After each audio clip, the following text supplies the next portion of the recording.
हरे कृष्ण कृष्ण हरे हरे, हरे राम राम राम हरे हरे। स्कंद पहला अध्याय हमारा चल रहा है 18। और आज हम श्लोक क्रमांक करने वाले हैं 14। कृपया मेरे पीछे दोहराने की कोशिश कीजिएगा। ऑनलाइन भक्त सभी अनम्यूट करके बात कर सकते हैं। कहना हरे कृष्ण। कह नाम तृप्येत रसवित कथायाम यो नाम द्रौपद्य रसविद कथाय महत्तम एकांत परायणस्य हत्यम्याख्यान्त परायणस्य न अन्तं गुणानां गुणस्य जग्मु नान्त गुणानाम्य गुणान्यस्य जगुर् योग ईश्वरः ये भवपाद्य मुख्या योगेश्वर जे भव पद मुख्या कह नाम तृप्येत रसवित कथायाम वो नाम तप्पेद रुस्विद कथाया महत्तम एकांत परायणस्य महत्तम्याख्यान्त परायणस्य नान्तं गुणानाम गुणस्य जग्मु नान्त गुणानाम्य गुणानस्य जगु योग ईश्वरा ये भवपाद्य मुख्या योगेश्वराय जे भव पद्म पद्म मुख्या कह नाम तृप्येत रसवित कथायाम वो नाम तृपेद्य रसविद्य कथाया महत्तम एकांत परायणस्य भक्तमेकान्त परायणाय सह नान्तं गुणानाम गुणस्य जग्मु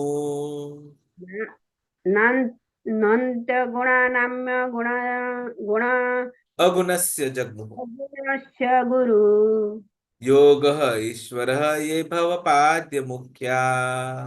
योगेश्वर जय भव पद्म पद्य मुख्या पढ़िए माता जी पूरा श्लोक।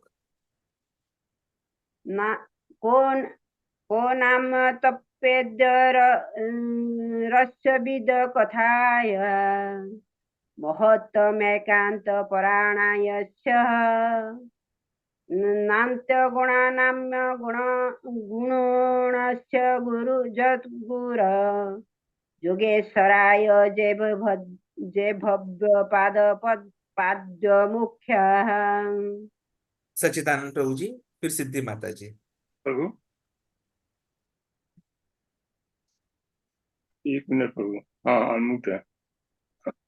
कह नाम तृप्येत रसवित कथायाम महत्तम एकांत परायणस्य न अंतम गुणानां न अगुणस्य जग्मु योगीश्वर ये भो पाद्म मुख्या।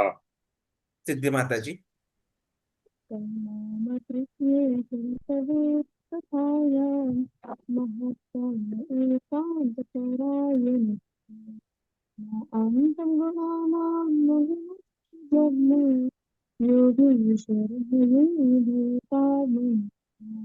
हरे कृष्ण।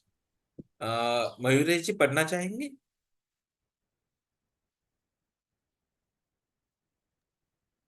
हरे कृष्ण प्रभु जी। यस यस माता जी, प्लीज पढ़िए। माता जी ओ नाम तृप्येत रसविक्त कथाया महत्मय कांत परायणस्य नानतम गुणानाम गुणस्य जम्बुमु योगीश्वर ये भवपाद मुख्या। अनुवाद तथा तात्पर्य सर अभय सही पढ़ा? चरणारिंद भक्तिवेदांत स्वामी श्रील प्रभुपाद जी के द्वारा। आपने बहुत अच्छे से पढ़ा माता जी। पूर्ण पुरुषोत्तम भगवान श्री कृष्ण गोविंद समस्त महान जीवों के एकमात्र आश्रय है और उनके दिव्य गुणों का मापन शिव तथा ब्रह्मा जैसे यौगिक शक्तियों के स्वामियों द्वारा भी नहीं किया जा सकता। तो भला जो रसास्वादन में पटु है वह क्या कभी उनकी कथाओं के श्रवण द्वारा पूरी तरह तृप्त हो सकता है? तात्पर्य, शिवजी तथा ब्रह्मा जी दो प्रधान देवता है। वे योग शक्ति से परिपूर्ण है। उदाहरणार्थ, शिवजी ने उस विष का सागर पी लिया जिसकी एक बूंद ही सामान्य जीव को मारने के लिए पर्याप्त थी।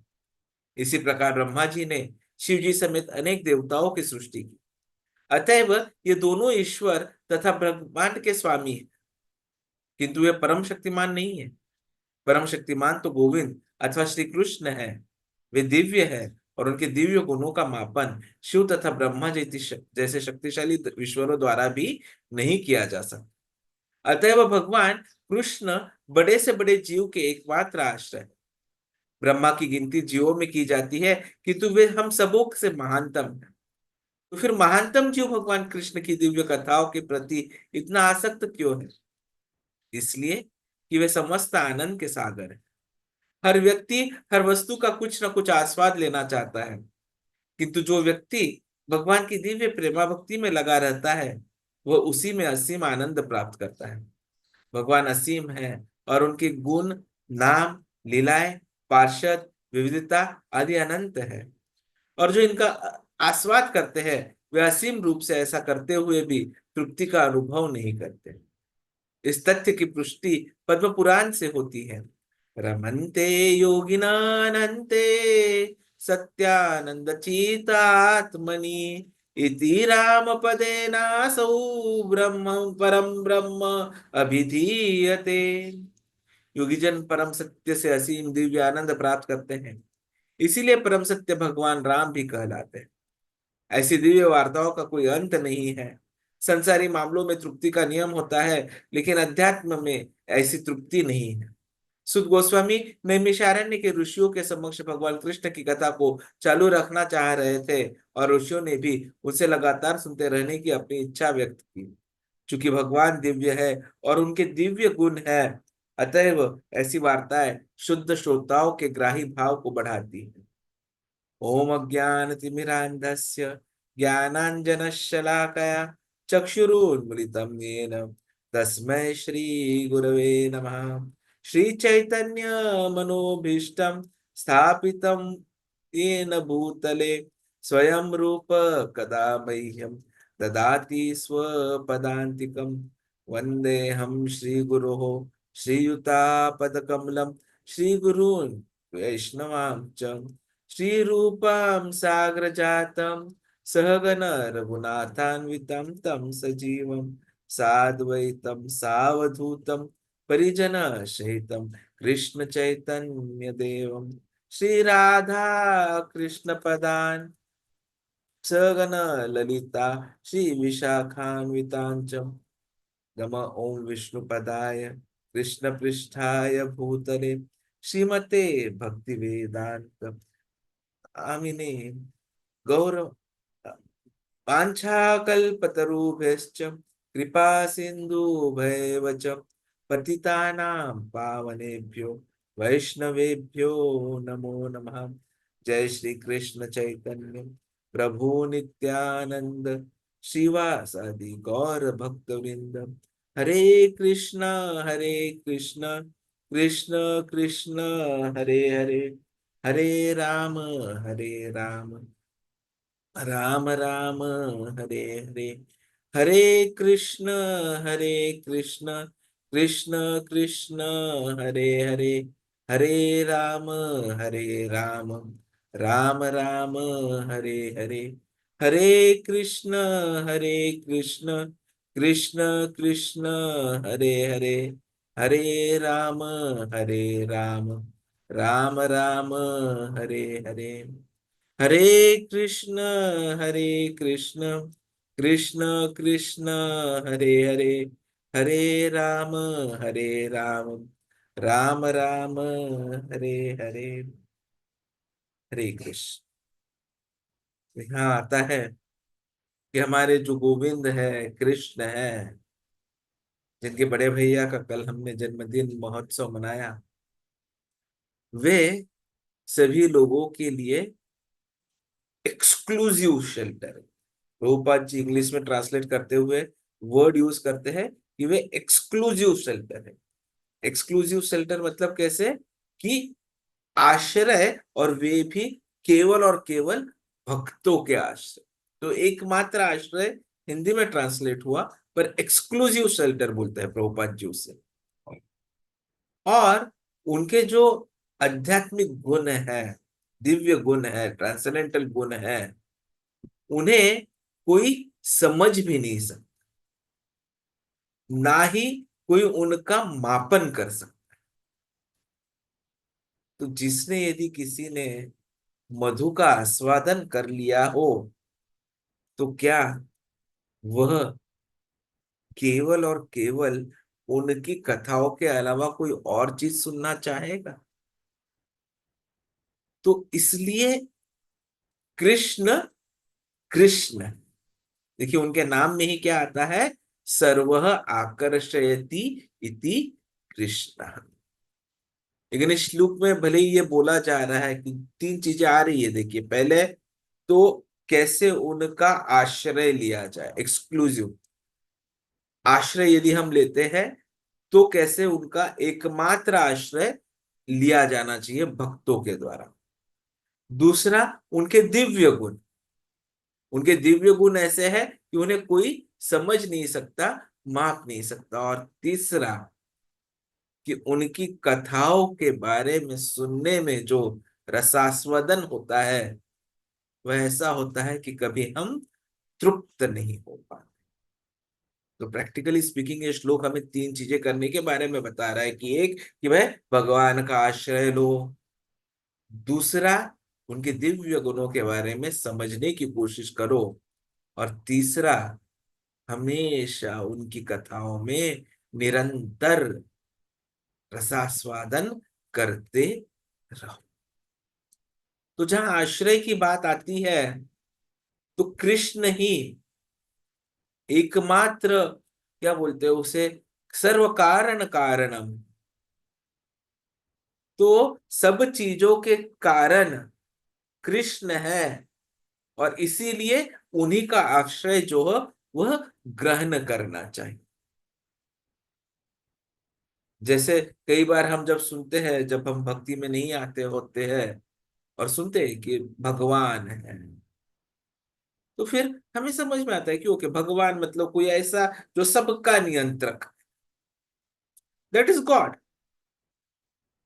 कृष्ण सही में किसी एक दुनिया के नहीं, तो पूरी पूरी सृष्टि के जो है वह नियंत्रक। और यह बात भगवान श्री कृष्ण स्वयं भगवत गीता में बताते हैं, 5वें अध्याय के 29वें श्लोक में, जहां वे क्लियरली बताते हैं, भोक्तारम यज्ञ तपसाम सर्वलोक महेश्वरम सुहृदम सर्वभूतानां ज्ञात्वा माम शांति पृच्छति। कि मुझे समस्त यज्ञों तथा तपस्याओं का परम भोक्ता, समस्त लोकों का देवताओं का परमेश्वर एवं समस्त जीवों का उपकारी एवं हितैषी जानकर मैंने भावनामृत से पूर्ण पुरुष भौतिक दुखों से शांति लाभ करता। ये 5वां अध्याय बहुत महत्वपूर्ण था भगवत गीता का, जो अभी हमारा स्टार्ट होने वाला है सेकंड सीजन में, अगले हफ्ते से। क्योंकि यहाँ पर जीवन की व्यावहारिक व्याख्या हमें प्राप्त होती है। यह समझने को क्लास मिलता है कि कर्मयोग से मुक्ति किस तरह प्राप्त हो सकती है। कृष्ण भावनामृत में कार्य करने का अर्थ होता है परमेश्वर के रूप में भगवान के पूर्ण ज्ञान के साथ कर्म करना। ऐसा कर्म दिव्य ज्ञान से भिन्न नहीं है।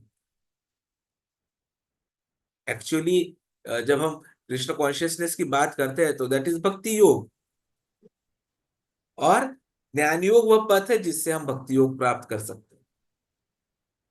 तो इसका मतलब क्या हुआ कि परमेश्वर के साथ अपने संबंध का पूर्ण ज्ञान प्राप्त करके कर्म करना, और इस चेतना की पूर्णता का अर्थ होता है कृष्ण या भगवान का पूर्ण ज्ञान। शुद्ध जीव भगवान के अंश रूप में ईश्वर का शाश्वत दास है। ये बहुत बड़ा इंपॉर्टेंट स्टेटमेंट है जो प्रभुपाद जी हमेशा करते हैं, और चैतन्य महाप्रभु जी ने भी यही बोला था, जीवेर स्वरूप है नित्येर कृष्ण दास। तो यदि हम उनके दास है, तो हमें निर्भर जो है वो अपने मालिक मतलब भगवान कृष्ण उन पर ही रहना होगा, और उनकी ही हमें जो है सदैव जो है आश्रय लेते रहना चाहिए।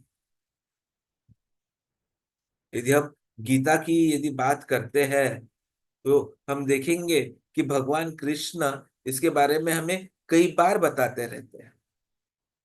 जैसे एक और श्लोक आता है जहां पर भगवान हमें समझाने की कोशिश करते हैं कि भाई ये जो दुनिया है, इस दुनिया को अनेक अनेक राजाओं द्वारा अलग अलग प्रकार के राज्यों को स्थापित किया गया है। और अलग अलग राजा है, आज के तारीख में राजा है नहीं बोलेंगे, मंत्रीगण जो होते हैं, प्रधानमंत्री, प्रेसिडेंट्स, वे उन राज्यों को, देशों को संभालते हैं। लेकिन कितना भी बड़ा देश हो जाए, किसी ने भी उसके अंदर जो चीजें होती है ना, वह नहीं बनाई।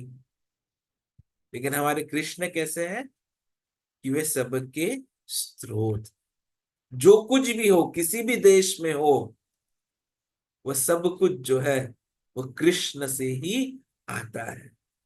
और यही बात वे कृष्ण जो है अर्जुन को बताते हैं। सर्वयोनिषि कौन्तेय मूर्तयः संभवन्ति यः तासां ब्रह्म महत्यो निरहम बीज प्रदः पिताः। हे कुंती पुत्र, तुम यह समझ लो कि समस्त प्रकार की जीव योनियां इस भौतिक प्रकृति में जन्म द्वारा संभव है और मैं उनका बीज प्रदाता पिता हूं। देखिए कितना स्पष्ट रूप में भगवान श्री कृष्ण क्लियर कर देते हैं कि समस्त जीवों के आदि पिता है। सब कुछ, सब कुछ जो है वह कृष्ण पर ही निर्भर होता है। इसी लोक में नहीं, प्रत्येक लोक में, सर्वोच्च लोक में भी जहां ब्रह्मा आसीन पाए जाते हैं, सारे जीव जो है वो केवल बीज प्रदाता कृष्ण के द्वारा प्रकट होते हैं। और इसीलिए यहाँ तात्पर्य में प्रभुपाद जी ब्रह्मा जी के बारे में बोलते हैं कि वे हम समस्त जीवों में सबसे ऊपर है, क्योंकि वे क्या है, प्रथम जीव है ना, जो स्वयं भगवान के नाभि से उत्पन्न हुए। तो ऐसे प्रथम जीव जो ब्रह्मा जी है और जिन्होंने फिर इस सृष्टि का निर्माण किया है, वे भी भगवान पर निर्भर है और वे भी भगवान को पूरी तरह से समझ नहीं पाते। और इसीलिए सदैव वो जो है अपने सभी कर्मेंद्रियों से भगवान के बारे में सुनते रहने में रसास्वादन प्राप्त करते हैं।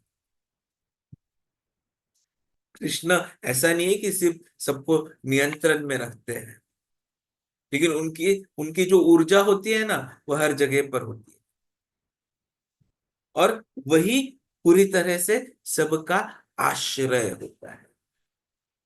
कोई भी चीज भगवान के व्यतिरिक्त जो है संभव ही नहीं। Nothing can exist without Krishna. और ये बात मैं या कोई नहीं, स्वयं कृष्ण भगवान बताते हैं कि वे हर जगत में प्रवेश कर कर हर चीज को नियंत्रित करते हैं। उत्तमः पुरुषः त्वन्यः परमात्मा इति उदाहृतः यह लोकत्रयमाविश्य बिभर्त्य अव्यय ईश्वरः। पहले उन्होंने दोनों एनर्जीज के बारे में बताया और बोला है कि इन दोनों के अतिरिक्त एक परम पुरुष परमात्मा है जो साक्षात अविनाशी है और जो तीनों लोकों में प्रवेश करके उनका पालन कर रहा है। यही चीजें कठोपनिषद और श्वेताश्वतर उपनिषद में भी आती है, जहां कहा गया है कि असंख्य जीवों के नियंता, जिनमें से कुछ बद्ध है और कुछ मुक्त है, एक परम पुरुष है जो परमात्मा है। नित्यो नित्यानाम चेतन चेतनानाम।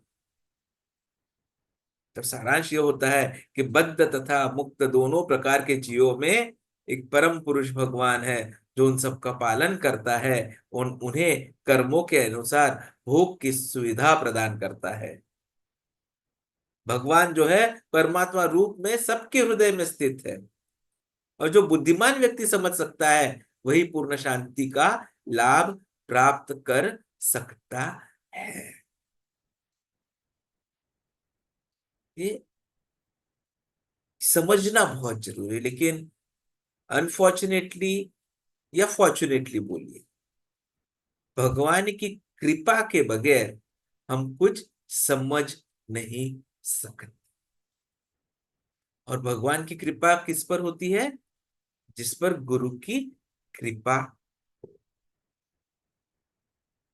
भगवान कृष्ण 10वें अध्याय में भी बताते हैं, देखिए, यह च अपि सर्वभूतानां बीजं तद अहम अर्जुन न तदस्ति विना यस्य मया भूतम चराचरम। यह नहीं है अर्जुन, मैं समस्त सृष्टि का जनक बीज हूं। ऐसा चर तथा अचर कोई भी प्राणी नहीं है जो मेरे बिना रह सके। प्रत्येक वस्तु का कारण होता है, और इस सृष्टि का कारण या बीज कृष्ण है। कृष्ण की शक्ति के बिना कुछ भी नहीं किया जा सकता, इसीलिए उन्हें सर्वशक्तिमान माना जाता है। उनकी शक्ति के बिना चर हो अचर हो किसी भी जीव का अस्तित्व नहीं है। जो कुछ कृष्ण की शक्ति पर आधारित नहीं है वह माया है, illusion, that which does not exist. In fact Prabhupada ji चर्चा करते हुए बताते हैं कि जो कोई भी चीजें हो, इवन हम बेसिकली हम क्या करते हैं कि हमें लगता है कि अरे ये इतना शक्तिशाली है, ये इतना सौंदर्यवान है, तो कोई भी आकर्षित करने वाली चीजें भी होती है ना, उन सब में श्रेष्ठ कृष्ण। उन सब को उनका जो आकर्षण करने की शक्ति होती है ना, वह भगवान कृष्ण के द्वारा मिलती। और इसलिए भगवान कृष्ण जो है 10वें अध्याय की 41वें श्लोक में यह बात बता लेते हैं, जब वे कृष्ण अर्जुन को बताते हैं कि तुम जान लो कि सारा ऐश्वर्य सौंदर्य तथा तेजस्वी सृष्टियां मेरे तेज के एक स्फुल्लिंग मात्र से उद्भूत। यत् यत् विभूति मत्सत्वम श्रीमत् ऊर्जिवम तएव वा तत् तत् एव अवगच्छतवम मम तेजः अंश संभवम। तो किसी भी तेजस्वी या सुंदर सृष्टि को, चाहे वह अध्यात्म के जगत में हो या इस जगत में, कृष्ण की विभूति का अंश रूप ही होता है। तो इतने कृष्ण जो है तेजस्वी है, सर्व कारण कारण,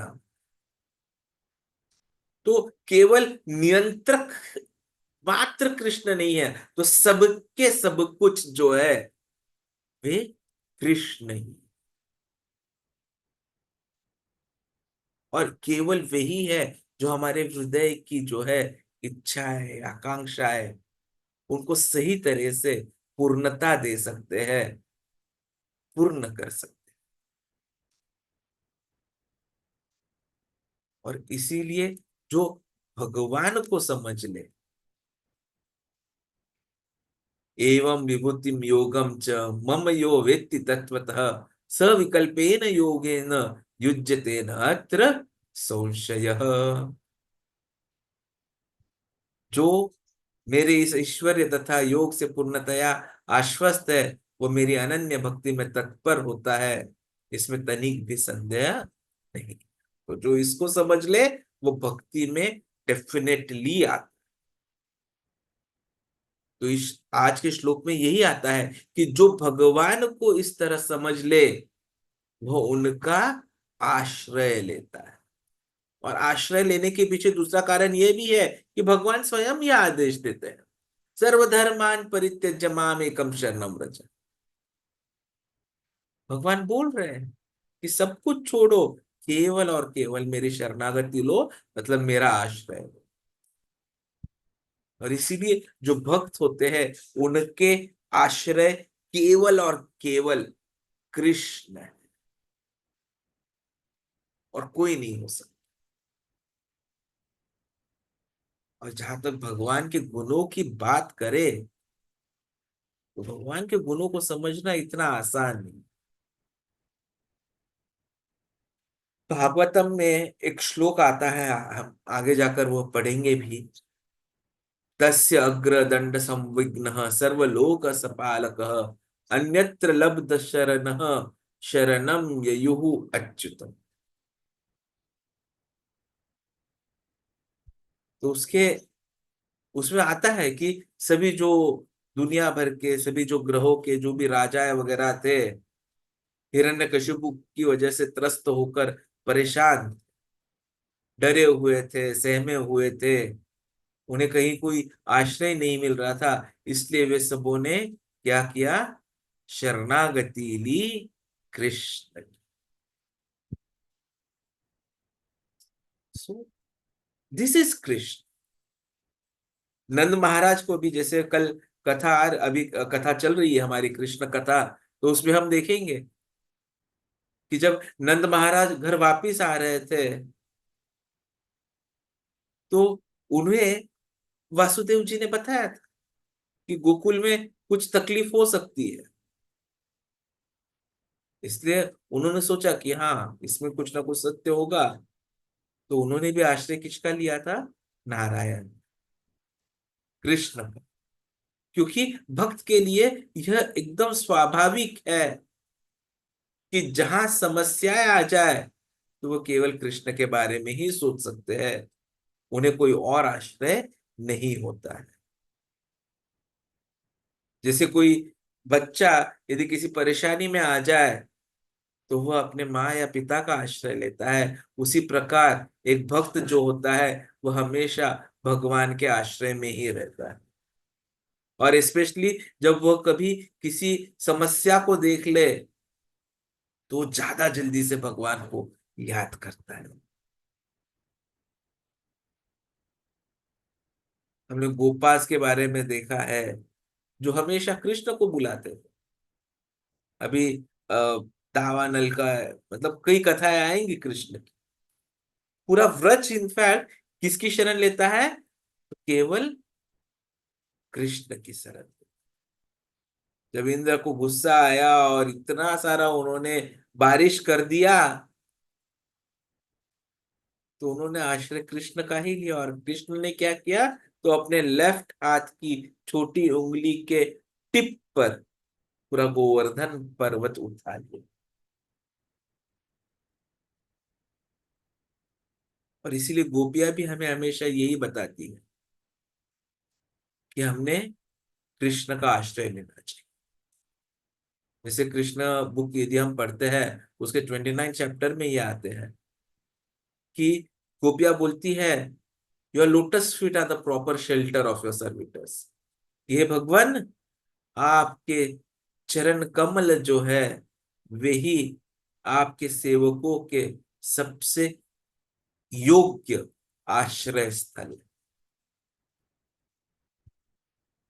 और इसीलिए यह जरूरी है कि हम भी भगवान का आश्रय जो है वह हमेशा लेते हैं, क्योंकि प्रैक्टिकली भगवान को समझना और भगवान को समझ कर उनको अपनाना ये सबके लिए संभव नहीं। बहुत ही रेयरेस्ट ऑफ रेयर लोगों के पॉसिबल है। जन्म कर्म च मे दिव्यम यो वेत्ति तत्वतः त्यक्त्वा देहं पुनर्जन्म नयति मामेति सोच। जो भगवान कृष्ण के इस आविर्भाव तथा कर्मों की दिव्य प्रकृति को जान लेते हैं, वे शरीर को छोड़ने पर भी भौतिक संसार में पुनः जन्म नहीं लेते, भगवान के सनातन धर्म को प्राप्त कर लेते।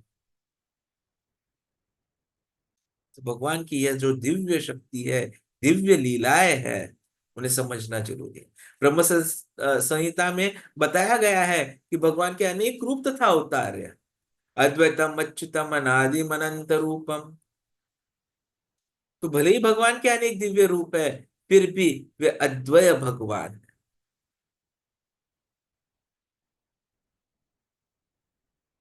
और वेदों में भी ये बोला गया है, जैसे पुरुष बोधिनी उपनिषद का तात्पर्य में प्रभुपाद जी उल्लेख करते हैं, एक देव नित्य लीला अनुरक्त भक्त व्यापी हृदय अंतरात्मा। एक भगवान अपने निष्काम भक्तों के साथ अनेकानेक दिव्य रूपों में सदैव संबंधित है। तो इसीलिए हमें भगवान को शरण लेना बहुत जरूरी है, और जो शरण ले लेता है उसे क्या होता है, वो हमेशा भगवान के लीलाओं में रम्यमान रहता है। जैसे यदि हम याद करेंगे तो पहले स्कंद के 5वें अध्याय के 15वें श्लोक में ही हमने इसके बारे में चर्चा की थी। जो पद्म पुराण का जो यहाँ पर अभी उल्लेख तात्पर्य में प्रभुपाद जी करते हैं, बहुत ही सुंदर जो है वह श्लोक जो है प्रभुपाद जी यहाँ पर उच्चारण करते हैं। It's a very good important shloka. रमन्ते योगिना अनंते सत्यानंद चित आत्मनि इति राम पदे न सौ ब्ररम ब्रह्म विधीयते। तो प्रभुपाद जी बताते हैं कि हर एक जो है ना वह आनंद के पीछे भागते रह रहा है, भले वो भौतिक हो या आध्यात्मिक हो। फर्क क्या है कि जो भौतिक इंसान है वे थोड़ा जो टेम्पररी सुख मिल जाता है, आनंद मिल जाता है, उसमें संतुष्ट हो जाते हैं। लेकिन जो आध्यात्मिक होते हैं वे उस सत्य आनंद के पीछे पड़े हैं, जहां यहां शब्द आता है सत्य आनंद, आध्यात्मिक आनंद के पीछे पड़े हैं, शाश्वत आनंद के पीछे पड़े हैं। और इसीलिए रमन्ते योगिन अनंते, अनंते मीन्स अनलिमिटेड हैप्पीनेस। तो हैप्पीनेस या आनंद ऐसा नहीं कि जो कुछ मिनटों के लिए हो। जो आनंद है वो हमेशा चलते रहना चाहिए, शाश्वत होना चाहिए। किसी भी जीव ने आनंद में स्थित होना चाहिए, ऐसा नहीं कि जो अशाश्वत या टेम्पररी आनंद है वो उसे आकर्षित करे। चित्त का मतलब होता है ज्ञान से परिपूर्ण, अज्ञान नहीं। जो भौतिक आनंद जो होता है वह अज्ञान है, और जो आध्यात्मिक आनंद होता है वह शुद्ध सत्व, प्योर गुडनेस में। और राम, अब ये जो शब्द आता है इसमें रमन्ते, वह रम धातु से बनता है। रम का मतलब होता है आनंद लेना, एंजॉय करना। और राम का अर्थ होता है जो आनंद से परिपूर्ण है। तो इसलिए प्रभुपाद जी बोलते हैं कि यदि आप राम या कृष्ण, कृष्ण मतलब क्या, जो सर्व आकर्षित है, और जो सर्वानंद है वह राम है। तो जैसे ही आप राम या कृष्ण के संबंध में आ जाते हैं तो आप जो है वह शाश्वत आनंद को प्राप्त कर सकते। तो हर एक का उद्देश्य वही है। फर्क यह है कि जो भौतिक लोग हैं वह फ्लिकरिंग एंजॉयमेंट के पीछे है, और जो आध्यात्मिक समझते हैं वह उस शाश्वत आनंद के पीछे भाग रहे हैं। आनंदमय अभ्यास है, पहले अध्याय में ही आया था भागवतम के। और इसीलिए फिर नारद मुनि जी ने बताया था वेद व्यास जी को कि आपने तो सभी कुछ लिख दिया, लेकिन आपको कृष्ण कथा के बारे में बोलना जरूरी। चैतन्य महाप्रभु भी इसीलिए हम सबको बताते हैं कि हर एक को श्रीमद् भागवतम या कृष्ण कथा सुनने का मौका मिलना चाहिए। परम विजयते श्री कृष्ण संकीर्तनम। और जब हम ये कर लेंगे और उसकी जब हमें लत लग जाएगी तो वह ऐसी है कि हम भगवान को छोड़कर कुछ और सुनने में असहज महसूस करेंगे, जुगुप्सिताम। जैसे वेदव्यास जी को भी महसूस हुआ कि उन्होंने इतने सारे शास्त्र लिख दिए, लेकिन सब क्या थे, व्यर्थ थे, एबॉमिनेबल थे, क्योंकि वे कृष्ण की भक्ति, कृष्ण के प्रेम के बारे में बताना भूल गए थे। और जब उन्होंने वह इस भागवतम में लिखा तब उन्हें संतुष्टि प्राप्त। तो वैसे ही हमें जो है भगवान को पूरी तरह शरण जाकर उनका आश्रय प्राप्त कर कर उनके दिव्य गुणों के बारे में समझने के लिए सदैव श्रवणम करते रहना चाहिए।